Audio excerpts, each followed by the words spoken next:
both tayo mali. Bakit? Ang liit ng mahula natin eh. 759,000. Shit! Grabe. 759,000. Isang kainan lang. Imagine mo, barya lang po yun sa kanila, no? Nagpapanik ako, shit. Nanginginig ako sis, oh. Barya. Barya. Sorry. Magandang araw mga kababayan. Pwede pala makulong itong mga anak ng mga kontraktor dahil sa pagpiplex po nila ng mamahaling gamit. Yan po ang sabi ng isang batikang abogado. Samantala, 759,000 sa isang kainan ay barya lang po para sa anak ng mga kontraktor. Kaya ang sabi ng mga netizen, ano pa po ang gusto nyong kainin? Ano pa po ang gusto nyong bibilhin? Dahil magtatrabaho kami para sa inyo. Magandang araw at yan po yung ating pag-uusapan. Pero bago ang lahat, huwag kalimutang i-like ang video ito, mga kababayan po natin. Simulan po natin siguro dito po, no? Bago natin kikilalanin kung ano ang background, no? Bakit na-involve itong mga mamahaling gamit, itong mga mahilig bumili ng mamahaling gamit na mga ko at ibang mga anak na mga kontraktor. Anyway, puntahan muna natin itong nagmamayabang, no? Na 759,000 ay barya lang para sa mga anak ng kontraktor. At ano ang pwede nilang kaparusahan, mga kababayan. Okay, let's go. Tingin ko mas mura dito. Talaga? 500. It naman 500k. 500? Yeah. Sure na yun. Hindi 500 piso ha. Estimate niya 500. Hindi piso po. 500,000. Sure na. Okay. Tililing. Ang dami naming natira, guys. Grabe, no? Ang dami pang natira, mga kababayan. Pa nila naubos. Ang buong taon, no? Buong taon ba? Kaya ba natin ubusin yung buong taon na 759,000? Hindi ata eh. Sa kanila, isang kainan lang, hayop. The bill. Hindi ka natin naubos. So, what's your guess? Dahil nasa Grand Hyatt tayo, feeling ko Grand Hyatt Hotel. 350k. Oh, shit. Feeling ko din. Grabe. Feeling Grabe na ang pagkain yan, mga kababayan. ko din. Maliit na yun, no?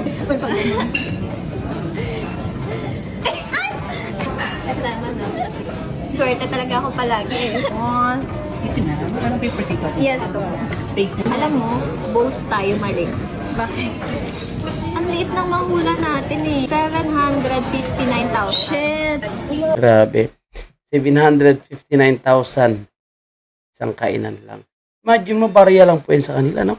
Nagpapanik ako, shit. Nanginginig ako sis, oh. Barya. Barya. Sorry. Kami na to. Ang mga anak Grabe. Barya lang po sa kanilang 759,000 sa isang kainan. Alam mo, napakarami pong mapapagawa na bahay yan. Napakaraming mapapagawa na mga ospital. Napakaraming mapapagawa po, no? Na mga kung ano mang clinic, no? Napakaraming gamot, mga kababayan po natin, ang pwedeng mabili dyan, no? Para po sa mga biktima ng baha. Napakaraming ayuda, kung ibibili po yan ng ayuda or tulong, financial man or grocery para sa mga kababayan po natin. Grabe, 759,000. Kain lang. Ma-imagine yun, mga kababayan natin. Ito, panoorin natin kung ano po yung mga posibleng pananagutan nitong mga nagpapabida-bida ng kanilang mamahaling kagamitan. ba ng mga corrupt contractors na yumaman dahil sa mga ghost projects, pwede din ba silang makasuhan? Yes, yung mga Nepo babies and mga Disney princesses who are using taxpayers' money to fund their crazy rich lifestyle, they may be held criminally liable. First, for money laundering under RA 9160 with an imprisonment of up to 14 years. Kung ginamit nila ang perang galing sa nakaw or pangungurakot to buy their luxury bags, sports cars, houses, condos, and international travels, this may be considered as money laundering because number one, the dirty money comes from an unlawful activity like, for example, stealing from a flood control project. Number two, they converted, used, or disguised the money by depositing it in a bank account or buying properties, lands, and whatnot. Third, they know this money is ill-gotten. To prove na may knowledge ang isang Nepo baby na yung perang ini-enjoy niya is actually ill-gotten wealth, you can use as evidence yung very lavish lifestyle nila as posted on their social media accounts. Nako po, mga kababayan po natin, no? So ito mga pinupost pala nila ng mga mamahaling gamit, no? At syempre, mga artista nag-comment na rin, di ba? Kasi malalaki daw yung tax nila. Imagine nyo po ito, mga kababayan po natin. Ito yung mga in-exhibit nila na ngayon ay talagang, ano na, no? naka-deactivate na yung kanilang account. Kaya nitong relo pa lang na suot ni Claudenco is 224,000 samantala. Kinain lang ni Leno. At ito naman yung kanyang bag, 420,000. O Hermes na bag ulit, 1.4 million. And Hermes ulit na bag, 963 million.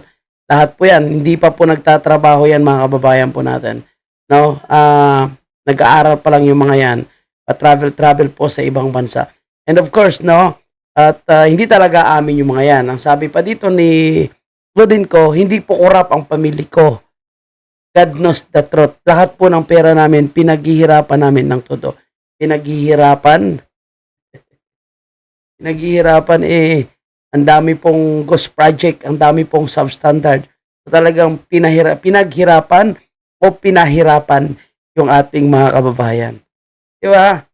So, ang sabi nga ng isang batikang abogado ay pwede po sila managot, pwede po makulong. So, yung mga artista, kasama po itong si Miss si Miss Ann ay nagko-comment na rin. Sabi niya, hindi na pala baha ang magpapalubog sa ating bayan, kundi kasakiman, sakit. I think original line ni Miss Jessica Soho, no? So, piniplex kasi nila yung makagamitan pinila, nakikita po natin sa mga social account nila, no? Samantala kung ikukumpara natin kay Kitty, siya po ay nagtatrabaho, no? Kahit noong Pangulo pa si Tatay Digong at ang kanyang mga kapatid, yung nanay niya ay negosyante, siya po ay talagang nagpo-promote, hindi po ito nahiya, no? At ito yung may karapatan na magpiplex ng mga mamahaling kagamitan niya dahil kaya niyang kitain yung mga piniplex niya. Kaya niya, pinaghirapan niya ito, no? Kumbaga, kinapalan niya yung kanyang pagmumuka para lang i-flex ang kanyang sarili na gumagamit ng kung ano-ano mang kailan, deodorant, no? Para makakuha lang po siya ng porsyento. So, kumbaga, sabi nga ni Miss Kipicho, sabi niya dito, ayan, okay, basahin natin. Sabi niya, in April this year, what I said comparing Kitty Duterte and her hustle and the excessive children of congressmen studying abroad. Ayan. So, actually, isa po sa rason kung bakit pinatawag si Kipicho dahil sinabihan niya nga na yung mga anak daw ng mga congressman ay nagwawaldas ng pera ng bayan at nag-aaral abroad. I think ito yung pinagpasyan ko kung bakit siya pinatawag sa TRICOM. So, mabuhay po talaga yung mga Duterte dahil sila po talaga yung tunay, no, na nagtatrabaho kahit pa nag-aaral, unlike dito sa anak ng mga congressman na waldas ng waldas. And of course, marami pang ibang artista yung nagsabi, no, kagaya nitong si Nadine Lostre. Sabi ni Nadine Lostre, obviously people are going to react kasi when everything that's been going on with like the typhoons, with the floods and everything, people are not seeing any improvement. So obviously, mali talaga. Tapos syempre, nakagalit and nakakalungkot na makita na yung mga binabayad nating mga buwis sa ganun lang napunta. And sabi ni Bianca Gonzalez, basahin naman natin from Bianca Gonzalez, my feed filled with posts of lavish lifestyle of kids of corrupt official. Oh, yun. So, nagko-comment na po yung iba lang artista, no? And, syempre, dahil nakikita naman po nila na kung gaano po nilolostay ng mga anak ng mga kongresista, politiko, ang pera na binabayad po natin, mga kababayan po natin. And of course, yung pinakasikat ay itong anak ni Saldico at pamangkin ni Saldico. Pero itong highlight kasi talagang vlogger po itong si Claudenco. Kaya nakikita natin yung kanyang mga hina-highlights. And ito, panoorin natin. Paano siya nakilala? Ano yung mga proyekto ng kanyang ama at ng kanyang tiyuhin? Balikan natin. Sino nga ba si Claudenco? Bakit bigla na lang siya nag-deactivate? At bakit kasama ang kanyang pangalan sa mga usaping konektado sa mga bilyong-bilyong proyekto ng DPWH? Mainit pa rin sa mga mata ng netizens ang mga usapin tungkol sa mga flood control projects ng Department of Public Works and Highways o DPWH. Sa gitna ng mga alegasyon ng katiwalian at pagdududa sa paggamit ng pondo, lumalabas ang pangalan ng ilang malalaking contractors na umano'y nakinabang sa bilyon-bilyong halaga ng proyekto. Dahil dito, marami ang curious sa kung sino-sino nga ba ang mga contractors na ito. Kahit yung iba ay naku-curious din po sila kung sino yung mga pamangkin, anak, no, kapatid nito mga contractor. Kaya maraming napapasearch actually. At marami na rin po yung napangalanan. Isa sa mga pangalang lumutang at pinuputakte ng kritisismo ngayon ay si Claudine Ko. Ngunit paanong ang isang lifestyle content creator ay nasangkot sa isyong ito? Narito ang buong detalye. Okay, so puntahan natin na, wag na tayo sa intro. Okay. Content sa YouTube at Instagram. Sa kanyang social media, maliban sa mga music, nagsishare din ito ng mga hobbies, daily life activities at kung ano-ano pa. Doon rin makikita ang kanyang napakamarangyang pamumuhay na halos pinapangarap ng lahat ng ordinaryong tao. Panay-panay na travel sa Di ba? So grabe yung mga travel ha. napakaraming bansa na parang luluwas lang. Maliban pa dito ay ang pag-travel gamit ang private Sana all, no? May sariling eroplano, no? jet. At ang mga koleksyon niya ng mga luxury brands na umaabot ng milyong-milyong halaga. Mula sa mga outfits, bags, shoes, at kahit mismong bahay, na pag napanood mo ay tila sinasampal ka ng kahirapan. Dahil sa kanyang luxurious lifestyle content, marami ang sumubaybay sa kanya. Ngunit ang paghanga ng mga tao ay napalitan na ngayon ng pagkadismaya at naging mitya ng kritisismo. Ngunit bakit nga ba isang vlogger ang nadadawit sa kontrobersya? Ang sagot, ang kanyang pamilya. Nagumpisa ang Grabe naman kasi mga piniplex mga kababayan po natin. As in, sobra-sobra talaga. ingit na usaping sa State of the Nation address ng Pangulong Bongbong Marcos noong July 28, 2025 nang sitahin niya ang mga kongresistang nakikipagsabwatan Ano, pakitang tao lang ito si Bongbong, no? Wala namang pinakulong pa. sa mga contractors na gumagawa ng mga substandard at ghost projects para sa flood control. Dahilan ng samot-saring sakuna at pagbabaha noong mga nakaraang bagyo. At noong August 11, sa press briefing at launch ng Sumbong sa Pangulo website, ay inilabas ang mga listahan ng mga flood control projects, pangalan ng mga contractors, at ang budget na inilaan dito.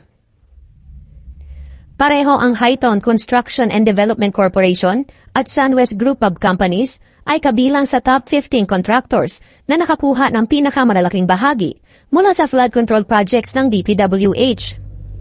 Si Claudine ay may kaugnayan sa mga Ko.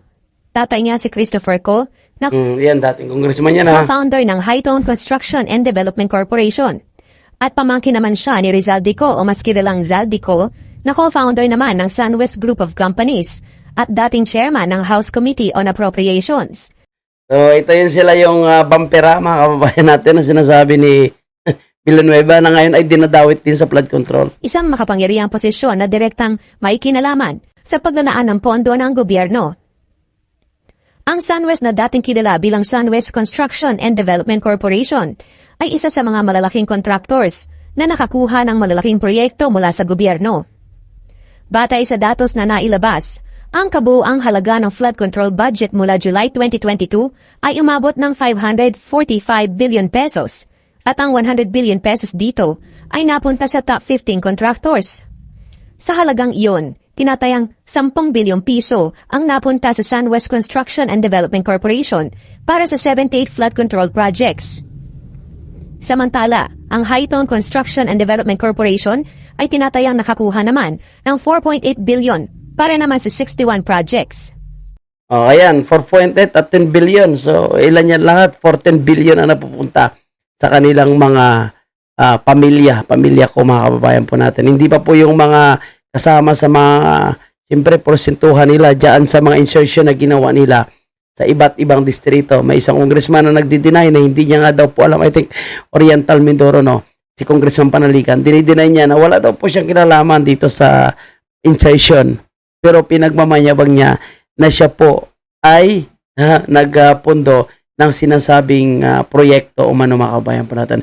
Okay, ipagpapatuloy pa natin yung mga posibleng pananagutan ng mga anak, no, pamangkin o sino mang naglustay mula sa corruption mga kabayan. Kung very clear naman sa lifestyle nila na hindi ito commensurate or hindi ito reasonable dun sa possible income ng isang contractor, then clearly this is unexplained wealth. Then the Nepo baby is completely aware that the money that they are enjoying comes from illegal sources. Nako. Hence, they may be guilty of money laundering. Second liability, tax evasion. Kung ang Nepo baby ay wala namang sariling income pero meron siyang all of a sudden mansyon or mga sports cars at hindi siya nagbabayad ng tamang buwis, then pasok ito sa tax evasion.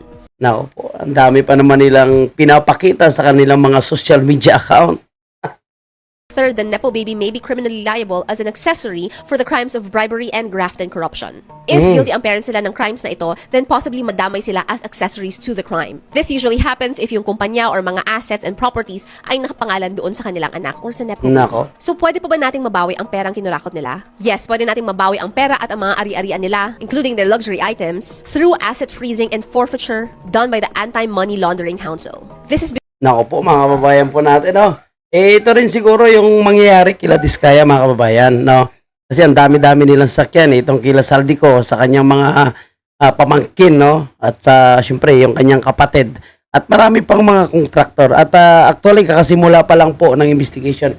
Ako naniniwala, marami pang mahalungkat dito, marami pang malalaman natin kung sino po yung mga pamilya, anak, no, kapatid, pamangkin na mga kontraktor na talagang proud na nagpo-push, no, ng kanilang mga mamahaling kagamitan. At yan po yung ating pakaabangan sa mga susunod na investigation. And malinaw lang, no, na talagang at least may pananagutan po sila.